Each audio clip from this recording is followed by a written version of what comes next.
धर्म स्नेही बंधुओं, कल वाला प्रश्न, कहाँ जाना है? अरे बोलिए ना, मोक्ष जाना है। मोक्ष क्यों जाना है? क्योंकि वहाँ सुख है। वहाँ क्या है? सुख है। एक बात समझ लो कि सुख किसी स्थान पे जाके नहीं है कि हम मोक्ष चले जाएंगे, जो स्थान सिद्धशिला है हम वहाँ चले जाएंगे तो हमें सुख मिल जाएगा, ऐसा नहीं है। आप मोक्ष जाके आ चुके हो। आप हो सकता है मोक्ष जा चुके हो। अब आप कहोगे माता जी, यदि मोक्ष गए होते तो क्या आज यहाँ बैठे होते? नहीं माता जी, हम मोक्ष नहीं गए हैं। सिद्ध भगवान मोक्ष में जाते हैं, लेकिन उस मोक्ष में निगोदिया जीव भी भरे पड़े हैं। क्या कहा? मोक्ष में निगोदिया जीव भी भरे पड़े हैं। इसका मतलब मोक्ष में निगोदिया जीव भी रहते हैं। तो क्या उनको उतना ही सुख मिलता है जितना सिद्ध भगवान को मिलता है? नहीं मिलता। क्यों? मोक्ष में तो मिलता है सुख, हैं भाई? स्थान से सुख नहीं है, सुख आत्मा से है। सुख प्राप्ति का स्थान है आत्मा। और जब ये आत्मा कर्मों से छूट जाती है तो ये बात अलग है कि सिद्धालय में जाकर के रुक जाती है, वहाँ स्थिर हो जाती। सो शिव थिर सुखकारी, तो वहाँ जाकर के स्थिर हो जाती है। लेकिन सुख तो आत्मा से, आत्मा में, आत्मा को मिलता है। क्या? सुख आत्मा से, आत्मा में, आत्मा को मिलता है। बाहर वाला सुख ही नहीं कर सकता। भाई ऐसा है क्या हम पहाड़ पर बैठ जाएं जाके तो हम सुखी हो जाएं? ऐसा हो सकता है क्या? अरे बोलिए ना। अच्छा चलो, घर वाले बहुत लड़ते हैं, तुम अकेले रहना शुरू कर दो तो सुखी हो जाओगे क्या? और याद, कोई लड़ने वाला तो था, कम से कम मन तो लगा रहता था। वो कुछ कहता था तो हम जवाब देते थे, हम कुछ कहते थे तो वो जवाब देता था, मन तो लगा रहता था। अब वो चला गया तो अब कोई लड़ने वाला भी नहीं। इंसान को प्रेम करने वाले कम चाहिए और लड़ने वाले ज़्यादा चाहिए। इंसान का प्रेम में मन कम लगता है और लड़ाई में मन, अरे बोलिए ना, ज़्यादा लगता है। भले वो परेशान होते हैं लड़ाई में, लेकिन मन तो लड़ाई में लगता है। यदि लड़ाई में मन ना लगे तो इंसान इतनी उठा पटक ना करे। हाँ बोलिए ना, सही कह रही हूँ?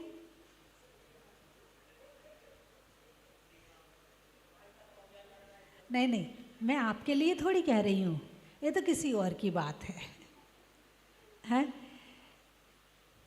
तो मोक्ष क्या है? सुख का स्थान। सुख कहाँ है? अपनी आत्मा में। मैंने कल बताया था भाव मोक्ष और द्रव्य मोक्ष। जब 4 घातिया कर्मों का नाश हुआ तो भाव मोक्ष हो गया, और जब शरीर छूटा, 4 अघातिया कर्मों का नाश हुआ तो द्रव्य मोक्ष हो गया, अर्थात आत्मा सिद्धालय में जाके विराजमान हो गई। सिद्धालय में सिद्ध भगवान अपना सुख भोग रहे हैं और निगोदिया जीव अपना दुख भोग रहे हैं। बात समझ में आई कि नहीं? हैं? जो कर्म सहित है, निगोद पर्याय में है, उसको अपना दुख अपना हो रहा है, और जो सिद्ध भगवान है, 8 कर्मों का नाश कर दिया है, वो अपना सुख भोग रहे। स्थान एक ही है, घर एक ही है, परिवार एक ही है, फिर भी उसमें एक सुखी रहता है और एक दुखी रहता है। घर में ही देख लो ना आप, स्कूल में बच्चे जाते हैं पढ़ने के लिए, एक फेल हो जाता है और एक के 95% 100% आ जाते हैं। स्थान तो एक ही है, पढ़ाने वाला भी एक ही है ना। तो ये सुख और दुख घर में देखो, दो भाई हैं, एक दिन भर परेशान रहता है, दिन भर टेंशन लेता है, इसकी टेंशन उसकी टेंशन उसकी टेंशन उसकी टेंशन, एक मस्त रहता है, जिसको जो होना हो जाए, एक मस्त रहता है। घर एक ही है, हैं? तो फर्क नहीं पड़ता, फर्क पड़ता है कर्म सहित जीव जो संसारी है, उन्हें क्षेत्र मंगल प्राप्त करना पड़ता है, उसकी शरण लेनी पड़ती है, उसके लिए पुरुषार्थ करना पड़ता है, वहाँ पहुँचना पड़ता है। लेकिन जो सिद्ध भगवान हैं उन्हें किसी मंगल की ज़रूरत नहीं है, वो खुद ही मंगल हैं। अरिहंत मंगल, सिद्ध मंगल, साहु मंगल, केवली परिणतो धम्मो मंगल। आज मंगलवार है क्या? अच्छा अच्छा अच्छा अच्छा, आज ग्वालियर वालों मुरार वालों को देख के मंगलवार याद आ गया। ये मंगलवारिया है, कोई रविवारिया होता है, ये मंगलवारिया है। और बात मंगल की चल रही है कि सिद्ध भगवान कहते ना, भगवान का नाम लेने से मंगल होता है, यानी शुभ होता है, अच्छा होता है। ये मंगलवारिया आ गए। तो सिद्ध भगवान मंगल हैं, अरिहंत भगवान मंगल हैं, है ना। तो मोक्ष में सुख कहाँ है आप बताओ? हम मोक्ष प्राप्त करने के लिए पुरुषार्थ कर रहे हैं, धर्म कर रहे हैं, तो सुख कहाँ है मोक्ष में? अरे बोलिए ना, सुख कहाँ है? मोक्ष में है या अपनी आत्मा में है? हम यहीं बैठे बैठे सुखी हो सकते हैं, हो सकते कि नहीं हो सकते? हो सकते हैं। अच्छा, सुख और दुख, दुख है तो सुख नहीं, और सुख है तो दुख नहीं। थोड़ा थोड़ा दुख है, थोड़ा थोड़ा सुख है, मात्रा कम ज़्यादा होती रहती है, मात्रा कम ज़्यादा होती रहती है। ना पूरे सुखी रहते हैं ना पूरे दुखी रहते हैं। भाई सिर में दर्द हो रहा है, बहुत दर्द हो रहा है, या दांत में दर्द हो रहा है, या पेट में दर्द हो रहा है, तो दुखी हो गए, ठीक है। लेकिन सिर में दर्द नहीं हो रहा है, पैर में दर्द नहीं हो रहा है, उसका सुख भी तो महसूस करो। शरीर के एक अंग में दर्द हो रहा है, सारे अंग में तो दर्द नहीं हो रहा है ना। तो एक अंग का दुख और बाकी अंग का सुख। घर में सारी चीजें हैं, अकेले टीवी खराब हो गई तो टीवी का दुख और बाकी वस्तुओं का सुख। ना पूरा सुख भोगते हैं और ना पूरा दुख भोगते हैं। क्या भोगते हैं? जहाँ हमारा उपयोग होता है, जहाँ हमारा ध्यान होता है, हम वो भोगते हैं। हमारा ध्यान यदि दर्द में है तो हम दर्द भोग रहे हैं, और हमारा ध्यान यदि दर्द को छोड़कर बाकी अंगों में है तो हम सुख भोग रहे हैं। सुख भोगना है या दुख भोगना? एक बेटा बहुत अच्छा है, आज्ञाकारी है, बहुत बात मानता है, और एक बेटा दिन भर जवाब देता है, दुखी करता है सारे दिन। तो आप क्या भोग रहे हो? आज्ञाकारी बेटे का सुख भोग रहे हो या दूसरे बेटे का दुख भोग रहे हो?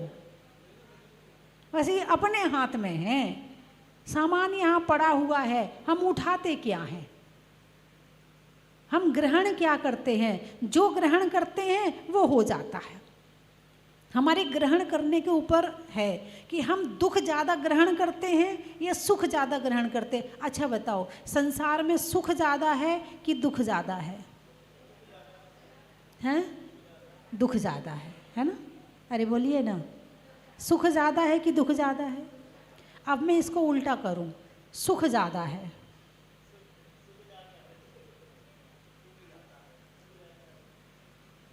भगवान मिले आपको? मिले हैं। गुरु मिले आपको? मिले हैं। जिनवाणी मिली आपको? मिली है। परिवार मिला आपको? मिला है। कपड़े पहनने मिले आपको? मिले हैं। अच्छा भोजन करने मिला आपको? मिला है। पर बच्चे मिले आपको? मिले हैं। इतना सारा सुख है, अब दुख इतना सा है, कोई बात नहीं, तू भी रह ले भाई।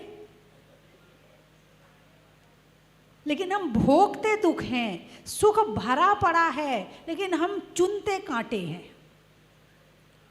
हम फूल की खुशबू नहीं लेते हैं, हम कांटों की चुभन महसूस करते हैं।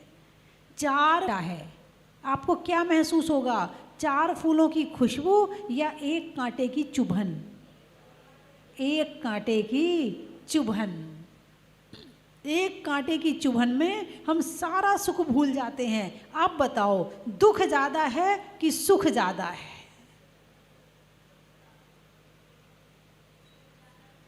ज़्यादा सुख है, महसूस दुख को करते हैं, महसूस दुख को करते हैं, इसलिए लगता है कि दुख ज़्यादा है।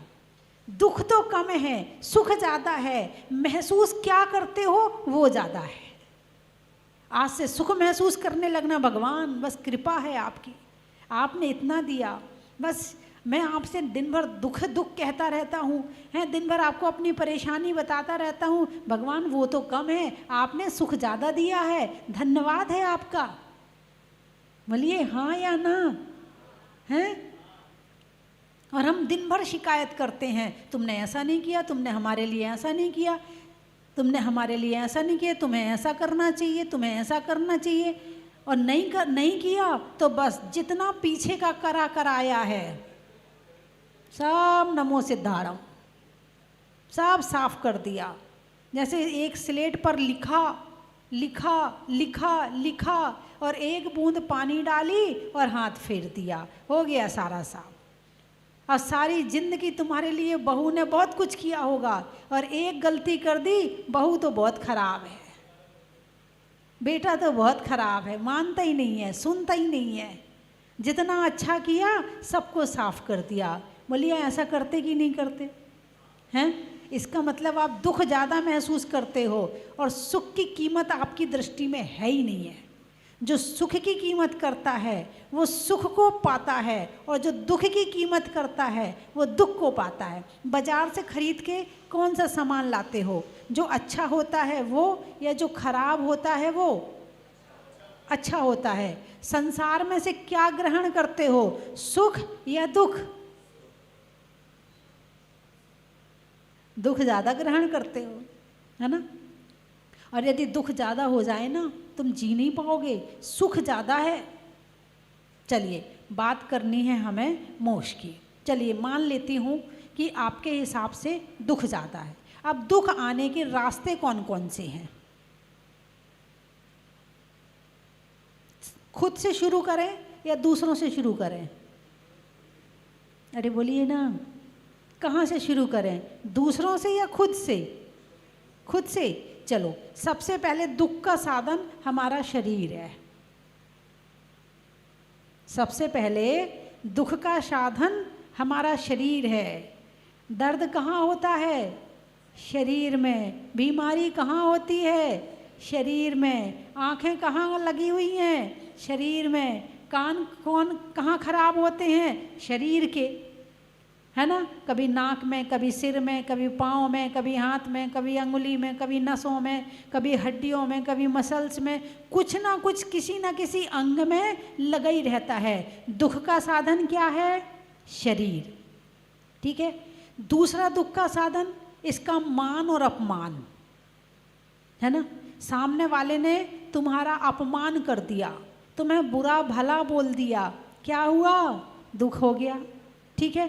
सामने वाले ने तुम्हारा अपमान नहीं किया मगर दूसरे का सम्मान कर दिया, दूसरे को माला पहना दी, दूसरे को गिफ्ट दे दी, और मैं वहाँ बैठा देखता रहा। मैं नहीं, मतलब जो भी है हैं, वो देखता रहा, अच्छा मुझे भी मिलेगी, अब मुझे भी माला पहनाई जाएगी, हैं? बोलिए ऐसा होता कि नहीं होता? आपका अपमान नहीं किया मगर दूसरे का सम्मान कर दिया, इसमें भी तुमने दुख महसूस कर लिया। तुमसे दूसरे का सम्मान भी नहीं देखा जाता है, तो शरीर ही हुआ ना इसका साधन भी, हैं? अपमान और सम्मान का। तीसरा दुख का साधन शरीर में इच्छाएं हैं।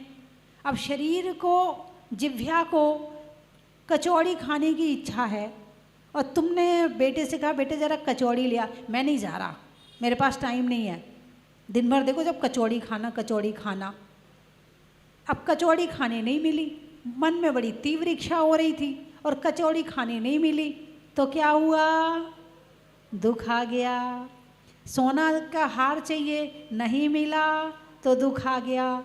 तुम जैसे कपड़े चाहते थे, नहीं मिले तो दुख आ गया। तुम्हारे हिसाब का और भी जो सामान है वो चाहिए था, नहीं मिला, सामने वाले ने दिलवाया नहीं, सामने वाले ने पैसे नहीं दिए, तुम्हें दुख आ गया।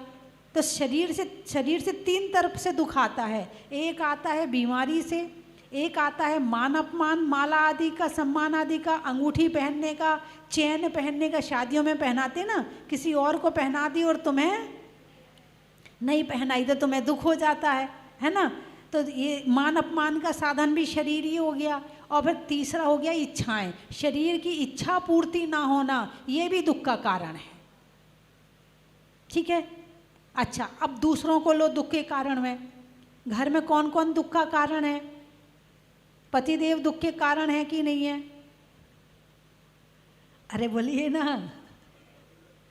जब क्रोध करते हैं, ठीक है कि नहीं, ठीक है कि नहीं, ये परिवार हो गया।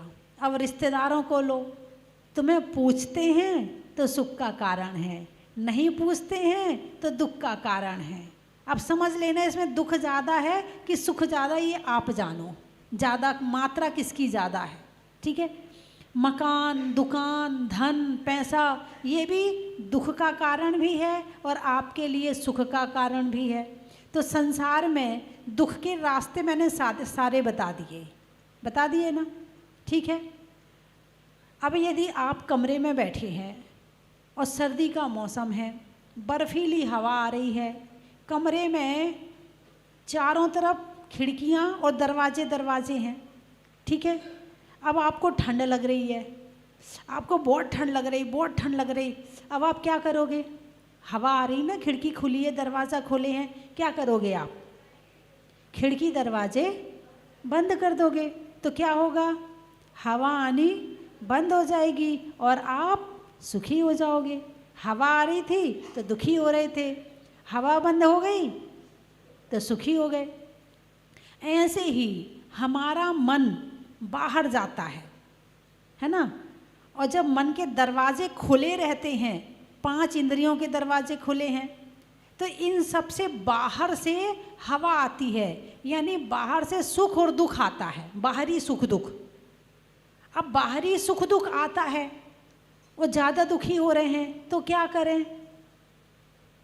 अरे बोलो ना, दरवाजे बंद कर दो। अभी बताया तो था, यदि हवा आ रही है और ठंड लग रही है तो क्या करोगे? दरवाजे बंद कर देंगे। ऐसे ही बाहर से आने वाली हवा से दरवाजे बंद करते चले जाओ। इससे दुख मिल रहा है, इससे मोह छोड़ो, इससे मिल रहा है, इससे मोह छोड़ो, इससे मिल रहा है, इससे मोह छोड़ो। भगवान जब दीक्षा लेने जाते हैं तो क्या करते हैं? सारे दरवाजे बंद कर देते हैं, सारे दरवाजे, जितने दुख आने के दरवाजे थे वो सारे बंद कर देते हैं और जंगल में चले जाते हैं। अब कोई वहाँ डिस्टर्ब करने वाला नहीं, कोई बाधा पहुँचाने वाला नहीं। अब वो अपना ध्यान करते हैं, संयम साधना करते हैं, स्वाध्याय करते हैं, वहाँ पर अपना आत्म कल्याण के हेतु, कर्म निर्जरा के हेतु जो भी उपाय होते वो सारे करते हैं। ठीक है, यानी उन्होंने क्या किया? दुख आने के दरवाजे बंद कर दिए और सुख आने का दरवाज़ा खोल दिया। यानी जब ध्यान में बैठते हैं तो सुख आने का दरवाज़ा खुल जाता है और जब ध्यान से बाहर आते हैं तो दुख आने के दरवाजे खुल जाते हैं। ठीक है, इतना समझ में आ गया? ठीक है, अब उनके पास शरीर तो है ही, ये दरवाज़ा तो बंद कैसे करें? हाँ, इतना तो बंद कर दिया भाई, कपड़े संबंधी दुख था, ये नहीं ये चाहिए, ये नहीं ये चाहिए, ये रंग पसंद नहीं, ये अच्छा नहीं, वो पुराना हो गया, वो फट गया, इस संबंधी दुख कपड़े छोड़ दिए। बाल संबंधी दुख, बालों का दुख होता नहीं होता जब झड़ने लगते हैं तो? अरे बोलिए ना, टेंशन होती है नहीं होती है? होती है ना। तो उन्होंने केश लॉन्च कर किया तो बाल संबंधी दुख खत्म। बाल ना झड़ने की टेंशन, ना सफ़ेद होने की टेंशन, ना जुए की टेंशन, ना किसी चीज़ की टेंशन, बाल संबंधी टेंशन ख़त्म। जो दुख आने का दरवाज़ा बाल भी है, बाल भी। अब बाकी शरीर तो रहेगा ही रहेगा। अब इसको तो हम छोड़ नहीं सकते हैं, क्योंकि इसके रोम रोम में आत्मा बसी हुई है, और संयम साधना भी इसी शरीर से करवानी है। जो शरीर पाप का कारण है, कर्म बंध का कारण है, वही शरीर को कर्म निर्जरा का कारण बना लेते हैं। क्या करते हैं? कर्म निर्जरा का कारण बनाते हैं। उसी शरीर में रहना पड़ेगा जब तक आयु कर्म है, इसको छोड़ नहीं सकते हैं, है ना। यदि छोड़ने का प्रयास करोगे उसे आत्महत्या कहते हैं। क्या कहते हैं उसे? आत्महत्या कहते हैं। समाधि मरण को आत्महत्या नहीं मानना। समाधि मरण अंतिम समय की स्थिति है।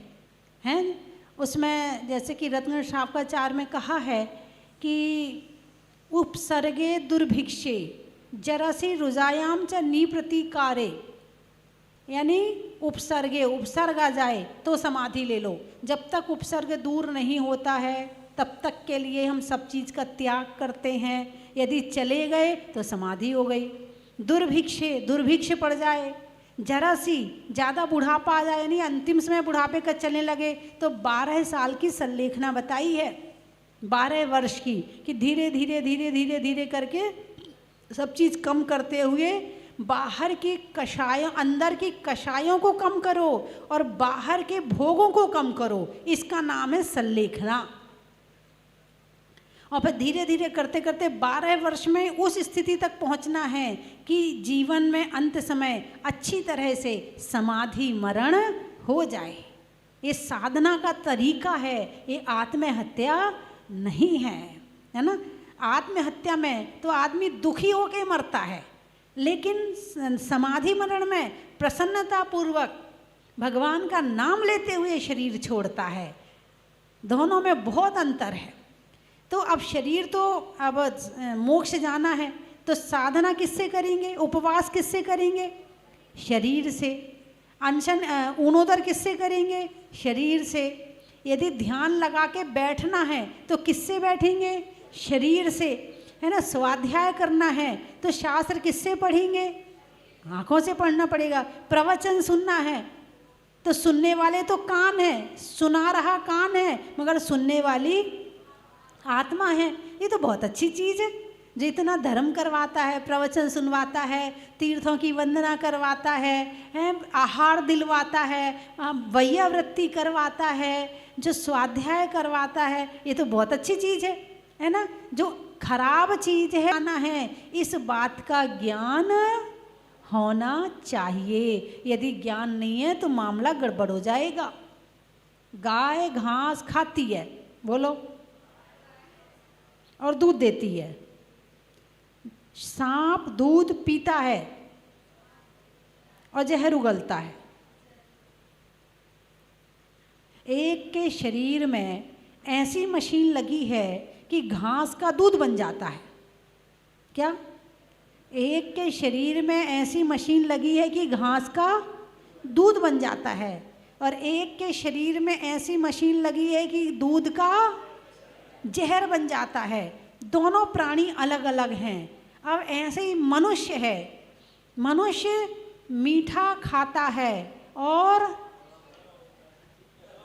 कड़वा बोलता है। ऐसी मशीन है, और ऐसी मशीन है कि मनुष्य मीठा नहीं खाता है फिर भी मीठा बोलता है। ऐसी मशीन भी आपके पास में है। गाय दूध देती है ना, और घास खाती है। मनुष्य इतने पकवान खाता है फिर भी इतने दिमाग में उठा पटक के विचार आते कहाँ से हैं? इतना अच्छा खाने के बाद तो अच्छे विचार होने चाहिए, अच्छे भाव होने चाहिए, लड़ाई झगड़ा नहीं होना चाहिए, अच्छे प्रणाम होना चाहिए, मगर खाया सब बेकार कर देता है। कम से कम तुमसे अच्छी तो गाय है, कम से कम घास खा के दूध तो देती है। तुमने तो अच्छा मीठा खाया, बढ़िया पकवान खाए और दुनिया में इतना कलेश मचा रखा है कि सारी दुनिया को परेशान कर रखा है। तुमसे अच्छी तो कौन से गुण आ गए? गाय वाले गुण तो आए नहीं, बचा दूसरा वाला। कौन? एक आदमी ने, एक सांप ने आदमी को डसा। एक सांप ने आदमी को डसा। सांप, आदमी जिंदा है, सांप चल बसा। नहीं समझ में आया, फिर से सुनाऊं?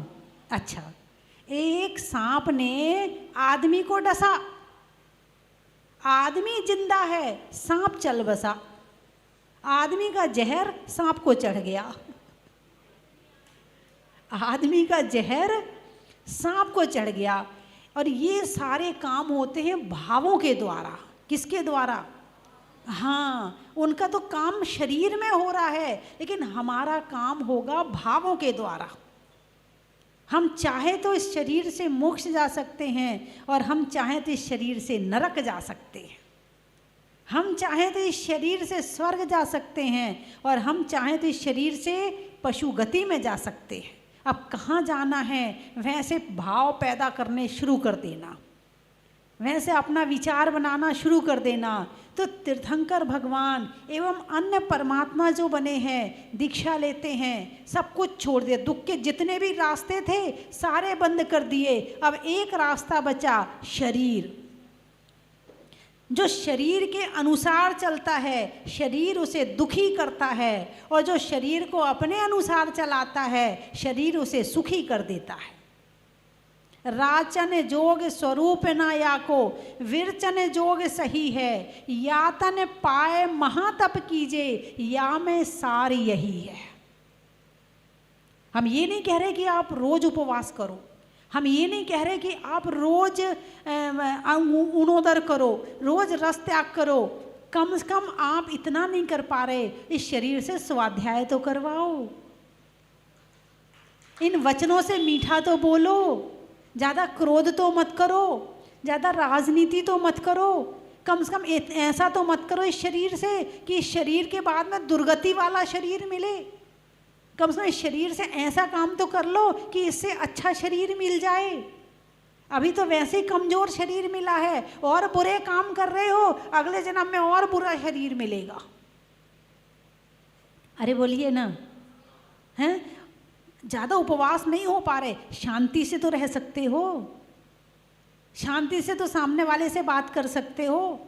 सामने वाले से दिन भर लड़ने का काम जो करते वो तो मत करो। कम से कम कि सामने वाले को किस तरह से गिराएं, किस तरह से नीचा दिखाएं, किस तरह से सामने वाले का अपमान करें, सामने वाले को किस तरह से परेशान करें, कम से कम ये काम तो मत करो। शांति से जी तो सकते हो, उपवास नहीं कर सकते हो, कम से कम शांति से रहने वाला धर्म तो कर सकते हो। उसी के लिए कहा है तत्वार्थ सूत्र में, निशल्यो निशल्य सर्वेशाम, निशल्य व्रतत्वम च सर्वेशाम। जो व्रत रहित है, शील से रहित है, निश्शील व्रतत्वम च सर्वेशाम। व्रत से रहित है, शील से रहित है। शील का मतलब व्रत, नियम, संयम। जो संयम से रहित है, व्रत से रहित है, ज़्यादा संयम का पालन नहीं कर पा रहा है, सर्वेशाम, वो चारों गतियों में जा सकता है। देव भी बन सकता है, नरक में भी जा सकता है, नरक में भी जा सकता, त्रियंच में भी, और मनुष्य में भी। यदि शांति से जीते हो, समता भावों से जीते हो, तो स्वर्ग भी जा सकते हो। ज़्यादा उपवास करने की ज़रूरत नहीं है स्वर्ग जाने के लिए, शांति से रहने की ज़रूरत है। और मैं तो हमेशा कहती हूँ, जो अपने घर को स्वर्ग बनाता है वो स्वर्ग में जाता है। ज़्यादा गणित हिसाब लगाने की ज़रूरत नहीं है। जो शांति, स्वर्ग का मतलब शांति, जो अपने घर को स्वर्ग बनाता है वो स्वर्ग में जाता है, और जो अपने घर को नरक बनाता है वो नरक में जाता है। जो इस धरती को स्वर्ग बनाता है वो स्वर्ग में जाता है, जो इस धरती को नरक बनाता है वो नरक में जाता है। बस ज़्यादा किसी से, ज्योतिषी से पूछने की ज़रूरत नहीं है हम अगले जन्म में कहाँ जाएंगे, जरा हाथ देख के बताओ, जरा जन्म पत्री देख के बताओ हम अगले जन्म में कहाँ जाएंगे। किसी से पूछने की जरूरत नहीं है। तुम क्या कर रहे हो, नरक बना रखा है घर को या स्वर्ग बना रखा है, ये देख लो और अपने आप जान लेना कि अगले जन्म में तुम्हें कहाँ जाना है।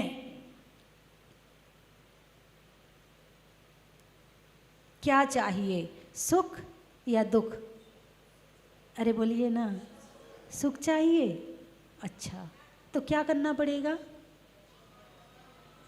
इतने तो ज्ञानी हो तुम, इतना तो तुम्हें पता है कि स्वर्ग जाने के लिए क्या करना है और नरक जाने के लिए क्या करना है। हाँ, भूल जाते हो क्या? जब क्रोध सवार होता है तो भूल जाते हो। हाँ, हमारे भाई को नरक की बड़ी चिंता है। कह रहे सब स्वर्ग चले जाएंगे तो नरक में कौन जाएगा। चिंता ना करो, स्वर्ग खाली पड़ा है, नरक ठसाठस भरा है। बोलो कहाँ जाना है। नरक में इतनी भीड़ है, इतनी भीड़ है कि बता नहीं सकते। तो स्वर्ग बेचारा खाली पड़ा है, अब बोलो कहाँ जाना। तुम नरक की चिंता कर रहे हो, वो खाली रह जाएगा। लोगों को बड़ी जल्दी चिंता होती, न स्वर्ग की चिंता किसी को नहीं है, खाली पड़ा है, किसी को चिंता नहीं है। नरक की बड़ी चिंता, भरा पड़ा है। चलिए, मेरी बात आपके समझ में आ गई। अब एज यू लाइक, आपको कहाँ जाना ये आपकी पसंद है, मैंने आपको बता दिया। ठीक है, मैं 3 चीज़ें बोलूँगी, आपको कहना बड़ा ही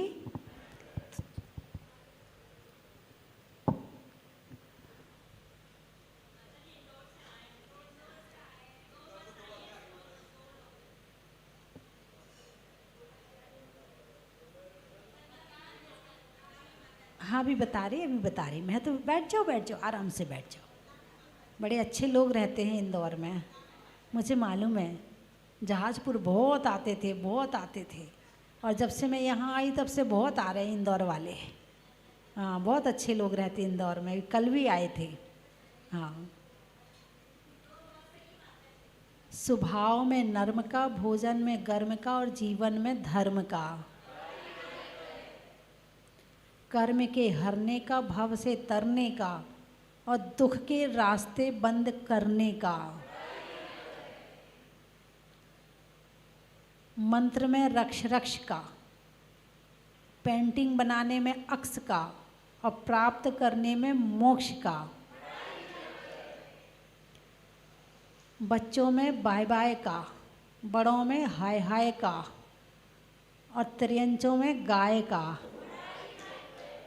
अनाज में दाने का, इनाम में पाने का और घास का दूध बनाने का।